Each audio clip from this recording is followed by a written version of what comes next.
Prime Minister Anwar, good to see you again. Good to see you again. 高端访谈专访马来西亚总理安瓦尔，他称中国是马来西亚真正的朋友。What's termed as strategic partnership or comprehensive? It's just policy commitments between two countries. But what I see is beyond that the trust and the bond of friendship that is there.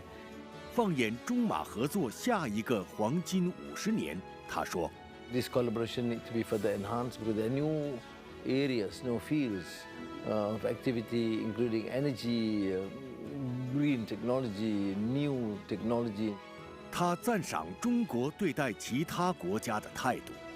So you see this willingness to engage other, understand other cultures, other values, other civilization. 专访马来西亚总理安瓦尔，敬请收看。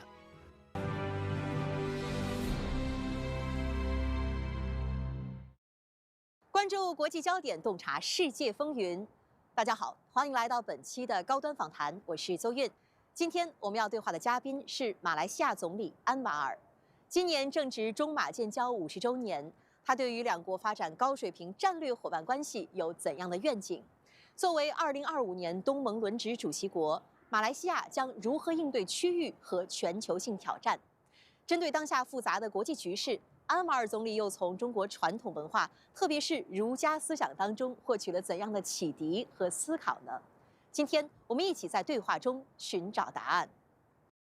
Prime Minister Anwar, good to see you again. Well, it has been about a year since we last spoke. So, how have you been, and how's everything going? Things are doing well. Thank you very much. And this is your third China trip in the past 2 years since taking office. So, what are some of the maybe new expectations or primary objectives for this trip, particularly?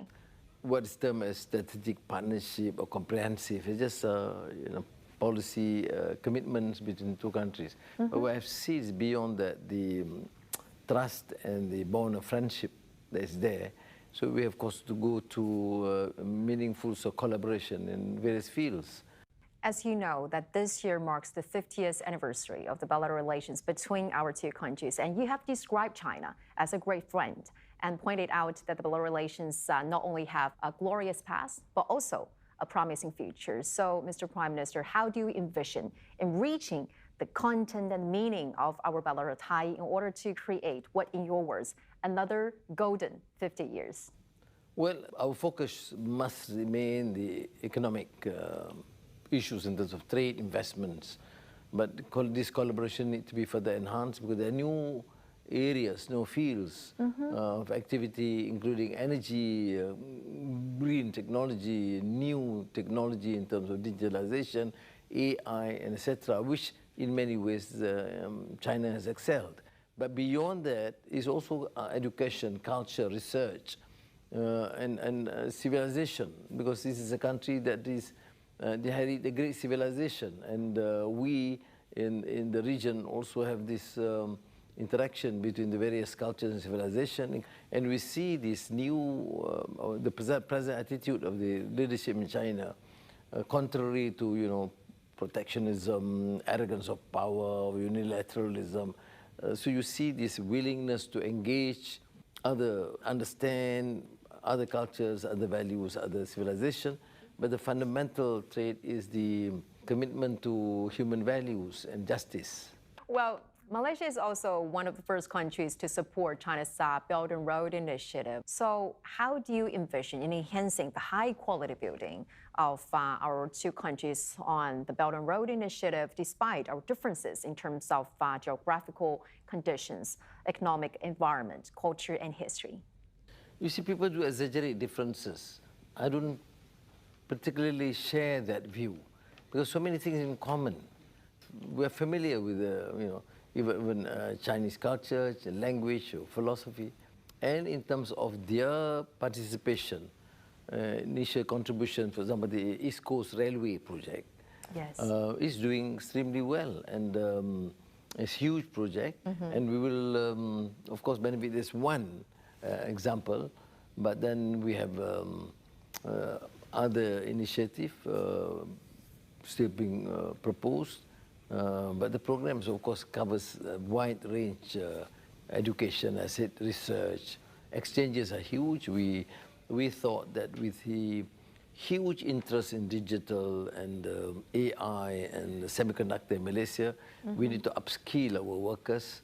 So we did request for additional opportunity for our young to be exposed to Chinese technology and training, and we were welcome.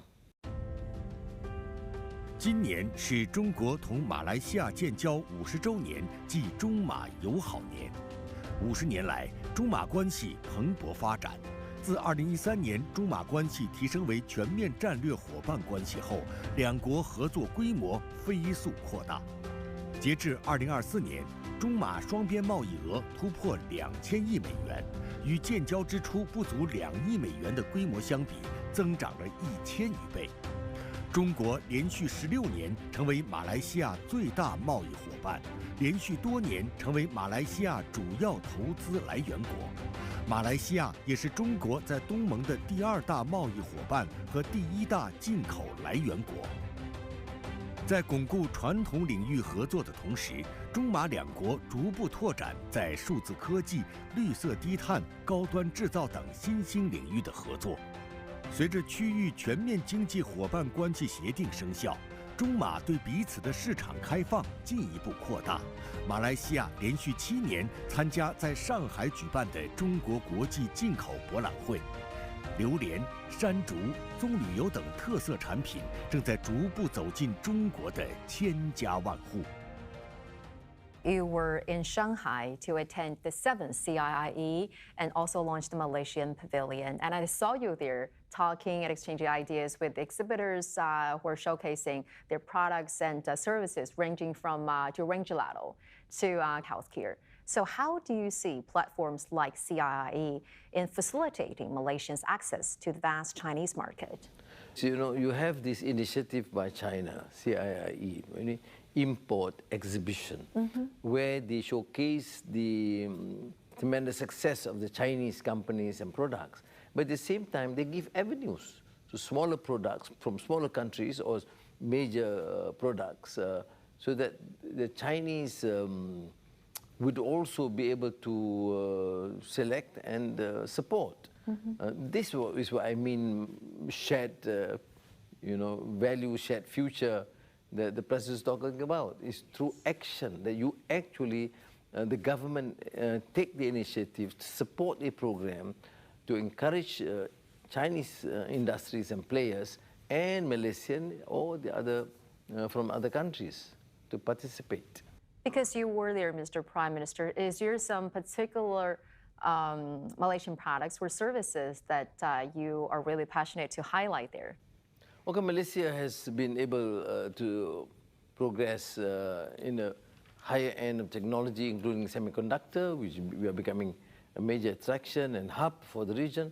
But then we have some edge, for example, in terms of what is popular in China, including bird's nest or durian, and some of these products are well received in China, either food or F&B or even technological pursuit, which is remarkable feat also for a developing economy. Talking about durian, actually in August, the first shipment of 15 tons of fresh durian arrived in China, and that is the first time large-scale fresh durian entered the Chinese market. And luckily enough, I was among one of the customers, and I've got to say, yes, the fresh durian tastes even better than the frozen ones. Wow. So how do you think that reflects the broader sense or the broader economic relations between our two countries? You see the openness, the willingness to adjust and accommodate our request. Because initially, of course, it's only frozen durian. And frozen durian is, of course, exquisite and delicious. But you taste the fresh durian, is going to be the super exquisite. And, I agree. That's why I think in diplomatic relations, bilateral relations, the issue of trust and respect is important. I feel comfortable to make the request. I mean, after, of course, our foreign ministry officials and trade and investment ministries have done their work. So we we were successful, and I think there's a huge potential, unbelievable the interest and on durian by Chinese, and I think great future because already I think we crossed almost to 1 billion. Wow. It is huge potential. And that's probably a small part because 1 or 2 provinces in China. Can you imagine we can get to 10 provinces? Then it is going to be enormous. Yeah, enormous. Right. Just durian, of course, but I think we shouldn't end at durian. During your speech at the opening ceremony of CIEE, you quoted a Chinese saying, 前人栽树,后人乘凉. So, in what way does this Chinese philosophy align with your vision for the future? And maybe together with the joint efforts of the international community, what kind of trees do you want to plant and what kind of shade do you want to create for the future generation? You see, we in our generation have got to think of the future. And what the seeds we plant now will determine not necessarily that we can benefit from it immediately, but then is to plan for the future. Then it is a wide range. As I said, in Malaysia, it is of course semiconductor, we energy, green energy potential for export, and of course then some food products. And these are areas that we should continue, but some of these are not planned and to be ripe, say, in 3 years to 5 years or even more. That's why I think that tree philosophy works well. Mr. Prime Minister, Malaysia is going to launch its chairmanship of ASEAN for 2025, while placing inclusivity and sustainability at the forefront. How does Malaysia plan to engage with various member states to enhance community building and tackle global challenges in an ASEAN context? You see, our focus for ASEAN would include, of course, political stability, effective collaboration between countries, even dealing with somewhat more precarious, slightly contentious issues. Well, Prime Minister Anwar, China and ASEAN announced a substantial conclusion of the negotiations on the version 3.0 FTA. How will the country facilitate the timely signing of this upgraded protocol? We have now accelerated the process. Meetings among officials is ongoing, and we are quite confident that we could cement that sort of understanding by next year. You see, we happen to be, other than ASEAN, we're also the country coordinator between ASEAN and China. Yes. So we will do whatever is necessary, not only to facilitate, but to accelerate the process. And I think, therefore, I am, quite optimistic. Actually, during our interview last time, we talked about Confucianism because you have expressed great appreciation for Chinese cultural and philosophy heritage, especially Confucianism. And also, I noticed that in your recent speech for Budget 2025, you quoted another Chinese saying, which is 过而不改,是谓过矣. What kind of values and philosophies from Confucianism resonate the most and have impacted your thinking of governance and maybe leadership as well? To me, is if you read Lun Yu, the Analects of Confucius, the strength, of course, in humanity. And in what we do to maintain this equilibrium of a balanced community, of Chongyung, of the medium mean. If you have understanding, that you realize there's so much wisdom in the sayings of the teachings of Confucius. I don't find anything contrary to my understanding of life and vision and humanity. Because you read, you can realize there's so much focus on values, on character, on integrity, which unfortunately is a deficit in this world, particularly of politics these days. Among all these very sophisticated philosophies, is there one proverb or one value from Confucius that really stand out to you, sir? Some I have popularized, but what is important is, of course, also the principle of reciprocity. That means what you don't want to be happening to you, you should not do it to others. Right. I mean, there's a very basic human principle of what is right, you know. That's why we reject injustice or preach hatred or colonialism or arrogance, because there or is protectionism. or protectionism, yeah, precisely. Well, our position is consistent. You talk about free trade, it's free trade, you see. You don't use then some delicate mechanisms to deny, particularly others, when they seem to be excel in the innovation or technological strength. I believe that we should share. In Kazan, and I followed the speech by the president closely. He also stressed about global security, global governance, but beyond that, about culture civilization, but the sharing.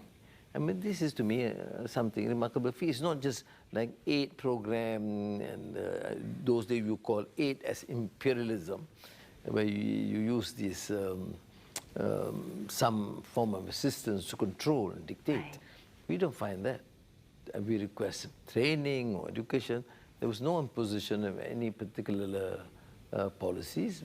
Either we agree or we differ, but out of respect. You talk about shared future, Right. and you have to do it. So you have seen measures, either the Belt and Road Initiative or some other programs that's being introduced by the Chinese government, and more importantly, to be able to have frank exchange and interaction internationally is amazing. I mean, the focus in Africa, in ASEAN, Latin America, and consider all these countries, big or small, as equals, and just focusing on economic sustainability, climate responsibility for a shared future.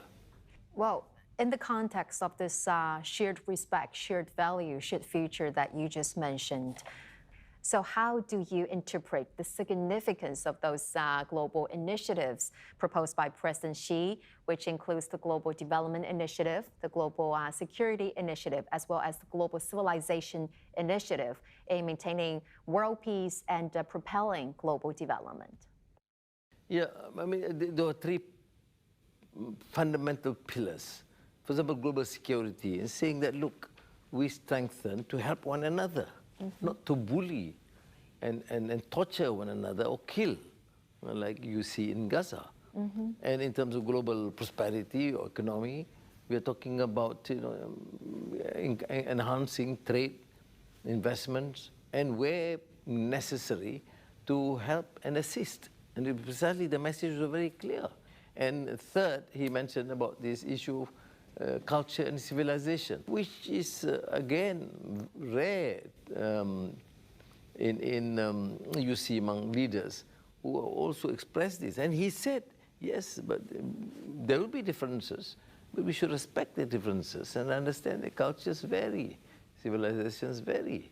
This is something unique. We have leaders who talk about economic fundamentals, fair, sustainability, or climate, but very few do touch on the issue, the need to understand values, cultures, and civilization.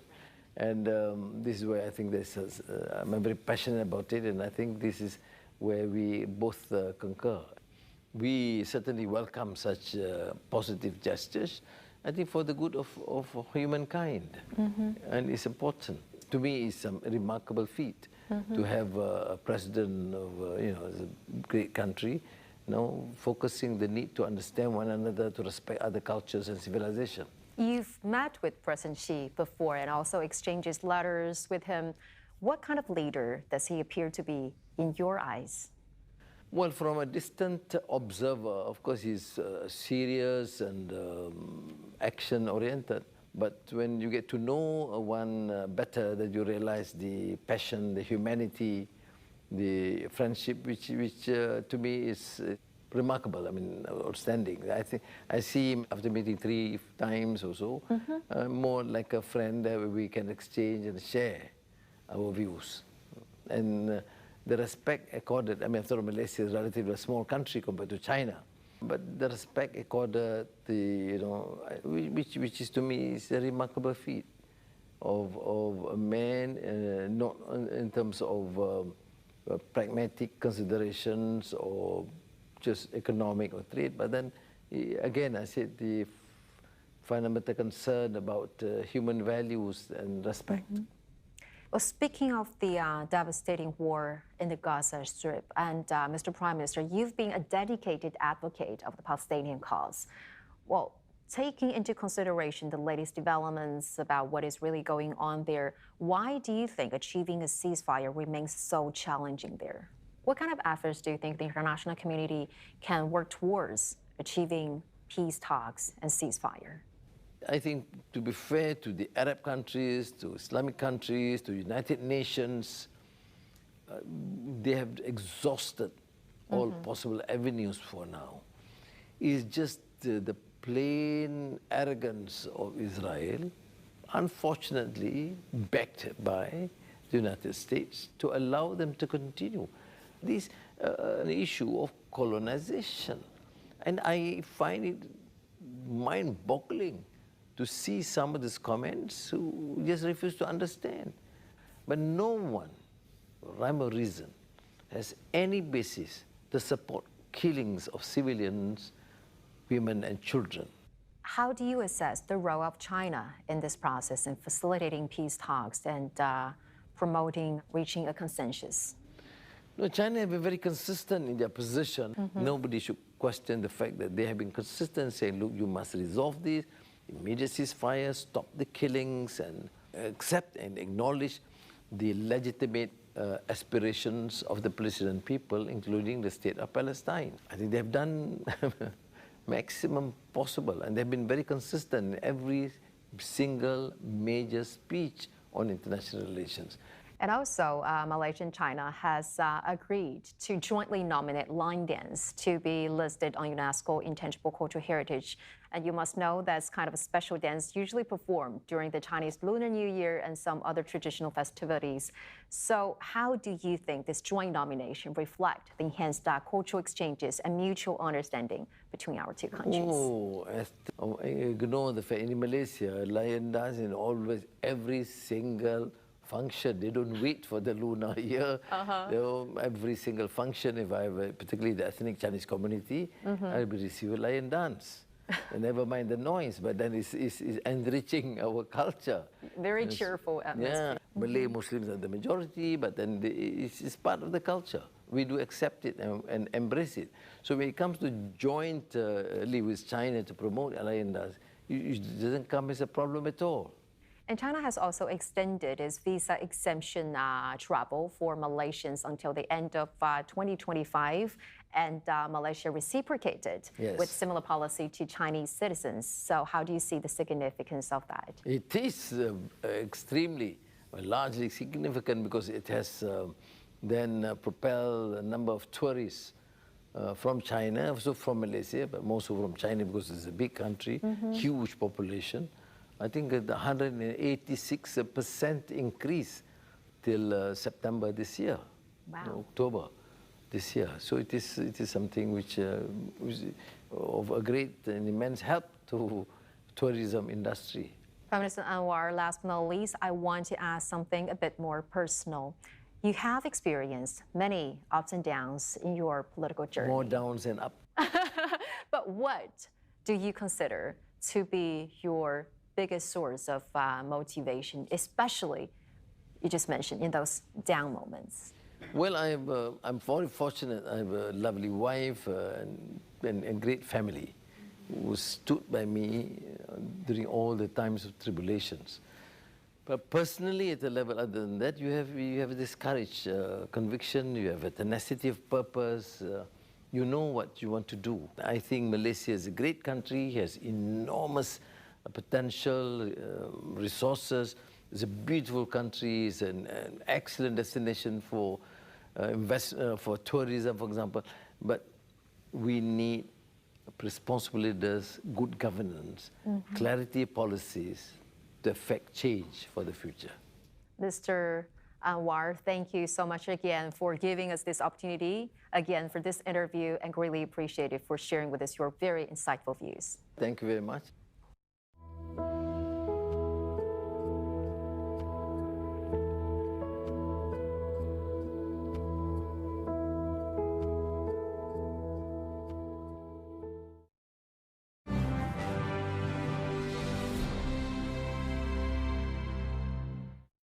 在专访当中，安瓦尔表示，马中两国之间有着信任和友谊的基础，有相互理解的默契，也有合作共赢的未来。他说，中国展现出的开放包容与保护主义、单边主义以及强权傲慢截然不同。中国乐于和不同文明进行交流互鉴，并正在以实际行动推动构建人类命运共同体。这体现了对人类文明进步和人民利益福祉的情怀与担当。感谢您收看本期的高端访谈，我是邹韵，我们下期再会。